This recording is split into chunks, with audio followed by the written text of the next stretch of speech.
আমি মনে করি যে আজকে আমাদের জাতির জীবনে একটা অত্যন্ত গুরুত্বপূর্ণ দিন, আনন্দের দিন। আমরা গত ১.৫ বছর ধরে এই দিনটার অপেক্ষায় ছিলাম, একটা সুষ্ঠু নির্বাচন। আজকে আলহামদুলিল্লাহ সেই নির্বাচন হতে যাচ্ছে। সকাল থেকেই সারা দেশে অত্যন্ত শান্তিপূর্ণ অবস্থা বিরাজ করছে এবং ভোটের একটা অনুকূল পরিবেশ বিরাজ করছে।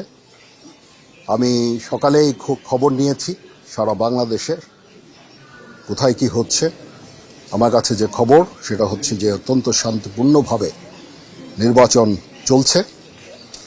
আমি সবাইকে অনুরোধ করব, সম্মানিত ভোটারদের অনুরোধ করব, আপনারা নির্ভয়ে আপনাদের বাসা থেকে বের হয়ে পোলিং স্টেশনে যাবেন এবং আপনাদের ভোট দেবেন। এটা আমাদের জন্য অত্যন্ত গুরুত্বপূর্ণ দিন। আর যারা ভোট দিতে পারছেন না, আপনারা মিডিয়ার লোকজন, আপনারা কিন্তু একটা অত্যন্ত গুরুত্বপূর্ণ কাজ করছেন।